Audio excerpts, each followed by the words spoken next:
I will. You said love and passion. So passion, yes, because in my book I talk about outliers, and you're one of them. But what makes somebody an outlier in my mind is this passion for this thing. Mm-hmm. What's this thing? What's this thing they do? For you, it's just, thought-provoking intellectual discussions, like peeling back the onions, figuring out, modern wisdom. And you're the best at it, right? So whatever, you have this passion to learn more about human behavior and the brain and the body and sexual attractiveness and different things like that. That's passion drove that, right? So I think passion is what sets people apart. Love and hate, that can go either way. It's interesting thinking about how hate is a better motivator or a bigger motivator for you, because it puts anybody that wants to bring you down in a very awkward position, that they have to compliment you in order to not drive you further. They have to say something nice if they want to slow you down. Yeah, but when somebody says, people say, yeah, love you, it's just like, is that real? But hate's...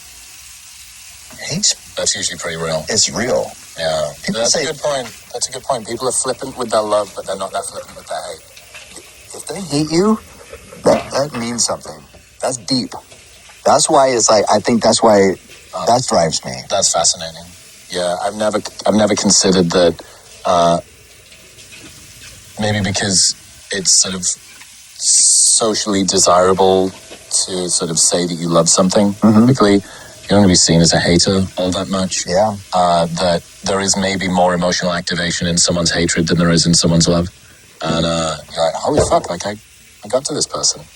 Yeah. I did go to this person. Yeah, so that's where I'm more fueled by that. This is one of the things that one of many things that I learned spending a couple of days with you. Having Must Be Nice written in the gym and Poser written on the rock. And I've mentioned this on the show a bunch of times. Like, why Poser? I asked you about this, and you explained that it's 72 pounds is 72 pounds, and there's nothing you can do about it, and you can say what you want, but come and carry this fucking rock up the hill and see if you think that it's all for show. After that, I didn't realize until now that that's because you were fueled way more by people's distaste than people's support. Yeah, definitely. It's when somebody's telling you how good you are all the time, for one, you can start to believe it. And then to me, if I'm hearing that, I'm losing my edge. I'm like, I don't want to hear that shit. I appreciate it, but I want an edge. I want to know why you don't think I'm. So that's what Poser. That's why it's so powerful to me. I like when people say, "Oh yeah, fucking Cam, Poser." Yeah. I've been thinking about this for a while. I haven't written it out yet, so I'm going to try and play with this idea live with you. There's a quote from Viktor Frankl that says, when a man can't find a deep sense of meaning, they distract themselves with pleasure. Right? And his point is, I think, that if your life is bereft of a higher purpose, you look at hedonism and short-term gratification and stuff like that.